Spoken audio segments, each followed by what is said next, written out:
সুবহানাল্লাহ।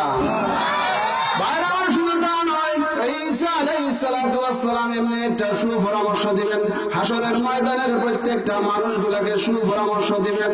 বাইরে আমার আবার লক্ষ্য করে দেখুন, আল্লাহ রাব্বুল আলামিন বিশ্ব পয়গম্বরকে কিভাবে হাসরের ময়দানে আপনি আমার জন্য রহমত বানাইয়া পাঠাইছেন।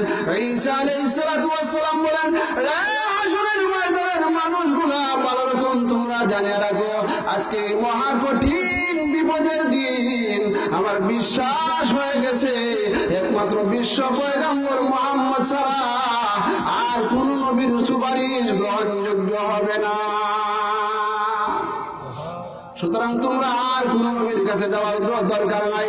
আদম আলাইহিস সালাতু ওয়াস সালামের কাছে আর যাইতে হবে না, ঈসা আলাইহিস সালাতু ওয়াস সালামের কাছে আর যাইতে হবে না, নূহ আলাইহিস সালাতু ওয়াস সালামের কাছে আর যাইতে হবে না। যদি আজকে সুপারিশ গ্রহণ করাইতে চাও, আমার পরামর্শ মেনে শেষ নবীর কাছে তোমরা চলে যাও। বাইরে আমার শুধু তা নয়, ঈসা আলাইহিস সালাতু ওয়াস সালাম এমনি ভাবে যখন পরামর্শ দিবেন, ঈসা আলাইহিস সালাতু ওয়াস সালামের পরামর্শ অনুযায়ী প্রত্যেকটা মানুষ আল্লাহর পয়গম্বর, আপনি আমার পয়গম্বর রাহমাতুল লিল আলামিন, ওই বিশ্ব পয়গম্বরের কাছে দৌড়াইয়া আসবে। বাইরে আমার শুধু তা নয়, যখন প্রত্যেকটা মানুষের অবস্থা আল্লাহর পয়গম্বর পর্যবেক্ষণ করবেন, যখন নিজের চোখে তাকায় দেখবেন প্রত্যেকটা মানুষ ওই গুনাহগার আল্লাহর বান্দা বান্দীরা নিজের গুনার কারণে সাঁতার কাটতেছে, কোন মানুষ বুক পানি পর্যন্ত সাঁতার কাটতেছে, এমনি ভাবে মাথার আধা উপরে সূর্য হয়েছে, ওই সূর্যের তাপ আর সহ্য করতে পারে না।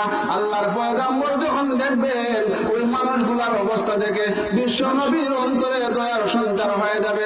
সঙ্গে সঙ্গে আল্লাহর পয়গম্বর সিজদায় পড়ে উম্মতের কান্নায় ভেঙে পড়ে যাবে। সুবহানাল্লাহ। আল্লাহর পয়গম্বর উম্মতের জন্য কান্না শুরু করবেন। আল্লাহু আকবার, আল্লাহু আকবার। বাইরে আমার শুধু তা নয়, আল্লাহর পয়গম্বর হাদিসের মধ্যে ঘোষণা করেন প্রত্যেকটা মানুষের জন্য আল্লাহর পয়গম্বর আল্লাহর দরবারে সুপারিশের জন্য এমনি ভাবে যখন আল্লাহু আকবার হাদিসের মধ্যে বলা হয়, আল্লাহর পয়গম্বর সিজদার মধ্যে কান্না শুরু করবেন। আল্লাহ রাব্বুল আলামিন ডাক দিবেন, ওগো আমার বিশ্ব পয়গম্বর, ও রাহমাতুল লিল আলামিন খাতামান নবীন, কেন গো আপনি সিজদায় পড়ে কাঁদেন? আপনি মাথা উঠান, আর এত দিন হয়ে কাঁদতে হবে না। যাও আল্লাহর পয়গম্বর, আমি আপনার আগের গুনাহ পিছের গুনাহ সব গুনাহ ক্ষমা করে দিয়েছি দুনিয়ার জীবনে। ও আল্লাহর পয়গম্বর, আপনি এত দিন হয়ে কাঁদেন, ভেঙে পড়বেন না। যাও যাও, মাথা উঠাও, আজকে আপনি নবীজি ছাড়া এই হাসরের ময়দানে অন্য কোন নবীর সুপারিশ গ্রহণযোগ্য হবে না। বাইরে আমার শুধু তা নয়, হাসরের ময়দানের মানুষগুলা সুপারিশ করার জন্য বিশ্ব নবীর কাছে চলে গেছে।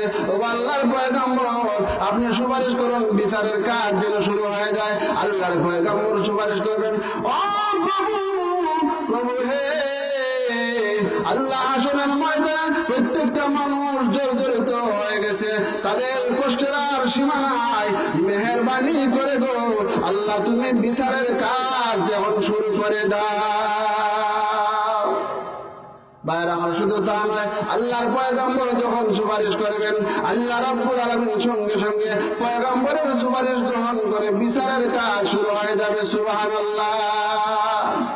বাইরে আমার শুধু তা নয়, এই জন্য আল্লাহ রাব্বুল আলামিন বলেন, ওয়া মা আরসালনাকা ইল্লা রাহমাতাল লিল আলামিন।